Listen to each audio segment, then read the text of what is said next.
Hello everyone, क्या आप भी मच्छर से परेशान हैं? तो मैं आप लोगों के लेकर आई हूँ होममेड रेमेडी, जिसे आप लोग घर के ही सामान से इस होम रेमेडी को बना करके मच्छर से हमेशा के लिए छुटकारा पा जाएंगे। मच्छर के काटने से बहुत सारी वायरल बीमारियां हो जाती हैं, जिससे लोग परेशान हो जाते हैं।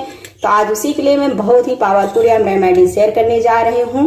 तो जिस तरीका से आज मैं आप लोगों को यह होम रेमेडी बनाना बताऊंगी, उसी अनुसार से अगर आप लोग भी इस रेमेडी को बना के तैयार करेंगे तो मैं गारंटी लेती हूँ घर के कोने कोने में छिपे हुए मच्छर बिल्कुल भाग जाएंगे। चलिए फ्रेंड, हम देख लेते हैं कि यह पावरफुल होम रेमेडी किस तरह से तैयार करेंगे। केमिकल फ्री यह होम रेमेडी बन के तैयार होगी, जो आज मैं यह होम रेमेडी बना के तैयार करने जा रही हूँ। सेहत के लिए बहुत ही फायदेमंद है, पर मच्छरों को भगाने के लिए बहुत ही कारगर है। हम देख लेते हैं किस तरह से हम होम रेमेडी बना के तैयार करते हैं। तो यहाँ पे होम रेमेडी बनाने के लिए मैंने लिया है गेहूं का आटा।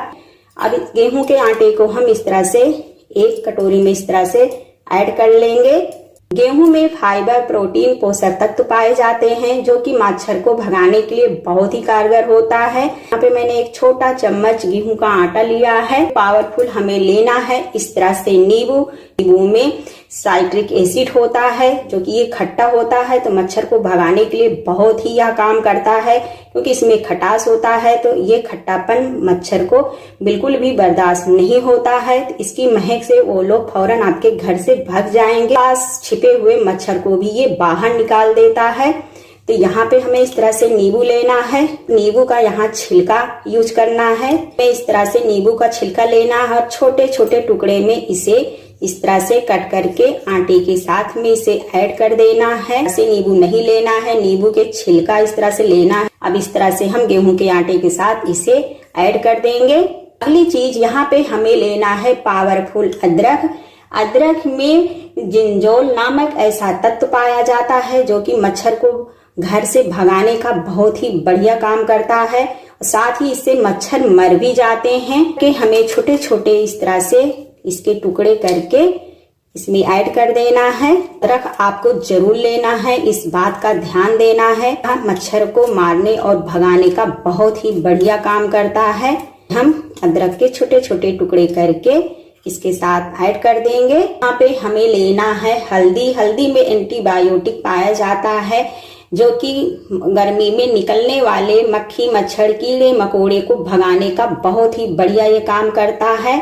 तो इस तरह से हम हल्दी ऐड कर देंगे, आधा छोटा चम्मच। हल्दी हम लोगों के सेहत के लिए बहुत ही फायदेमंद होता है, पर गर्मी में निकलने वाले मक्खी मच्छर के लिए ये काल के समान होता है। अगली चीज यहाँ पे हमें लेना है लहसुन। लहसुन की महक मक्खी, मच्छर, कीड़े मकोड़े को बिल्कुल भी बर्दाश्त नहीं होती है। लहसुन मक्खी, मच्छर, कीड़े मकोड़े के लिए बहुत ही पावरफुल होता है। इससे मच्छर हमेशा के लिए भाग जाते हैं। और इसे इस तरह से हमें छोटे छोटे पीस करके इसके साथ इस तरह से ऐड कर देना है। पावरफुल चीज यहाँ पे हमें लेना है इस तरह से नीम की पत्ती। नीम की पत्ती मक्खी, मच्छर, कीड़े मकोड़े के लिए बहुत ही पावरफुल होता है।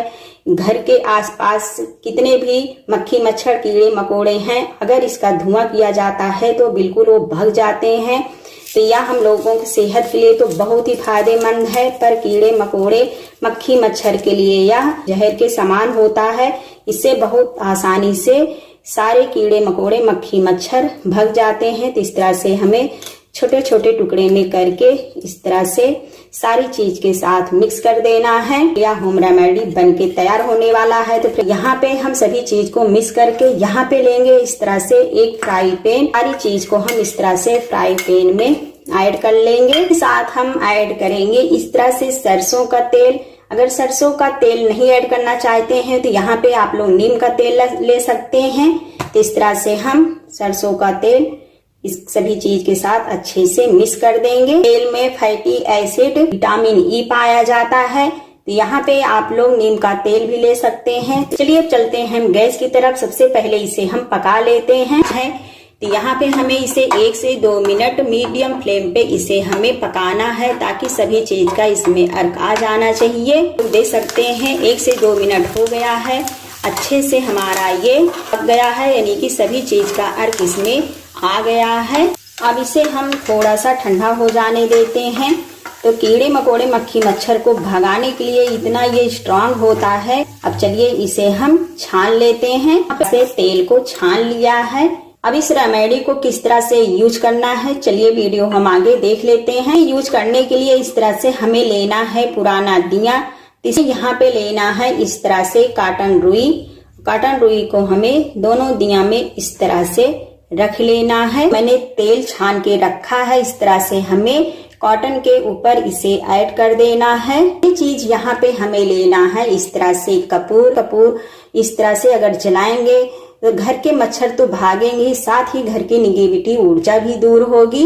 से हमें कपूर के छोटे छोटे टुकड़े करके कॉटन के ऊपर हमें इस तरह से डाल देना है। लेना है इस तरह से माचिस। आप लोग मार्केट से कॉइल, ऑल आउट सारी चीज को आप लोग ऐसे यूज करते हैं जिससे आप लोग बीमार हो जाते हैं और बहुत सारी बीमारियां होने का खतरा भी रहता है। पर इस होम रेमेडी से आप लोग कोने कोने के मच्छर को हमेशा के लिए भगा सकते हैं। साथ ही आपके सेहत के लिए फायदेमंद भी होगा। ऐसे बहुत सारी बीमारियां का इसका धुआं फायदा भी करेगा। तो यह हम लोगों के सेहत के लिए बहुत ही फायदेमंद है, पर मच्छर को भगाने के लिए या बिल्कुल जहर के समान है। जहाँ कहीं पर भी कोने कोने में मच्छर छिप कर बैठे हैं, इस तरह से जला करके पूरे घर में दिखाना है, घर के बाहर आसपास में दिखाना है, ताकि जो भी घर के आसपास मच्छर हैं इसके गंध से वो लोग बिल्कुल भग जाएंगे। आप लोग अपने घर पे आसानी से रेमेडी को बना करके कीड़े मकोड़े मक्खी मच्छर से हमेशा के लिए छुटकारा पा सकते हैं। और यह आपकी सेहत के लिए बहुत फायदेमंद भी है। मार्केट का बहुत सारे ऐसे मक्खी मच्छर के लिए, कीड़े मकोड़े के लिए स्प्रे आते हैं, जिसे आप लोग यूज करते हैं तो उससे बीमारियां होने का खतरा रहता है। अब बहुत ही पावरफुल होता है मक्खी मच्छर को भगाने के लिए। तो इस तरह से आसानी से अपने घर में छिपे हुए मच्छर को भगा सकते हैं। अब इस तरह से जलने के बाद हमें इसे बुझा देना है। जब इस तरह से जल जाता है, थोड़ी देर जलने के बाद इसका धुआं जितना भी निकल रहा है, जहां कहीं पर भी मच्छर छिप के बैठे हैं वहां पर इसका धुआं इस तरह से दिखाना है। इससे जितने भी छिपकर मच्छर बैठे होंगे वो बाहर निकलकर मर जाएंगे। इस तरह से मच्छर भगाने का यह पावरफुल होम रेमेडी आप लोग को पसंद आई होगी तो वीडियो को लाइक शेयर कमेंट जरूर कीजिएगा। Thanks for watching.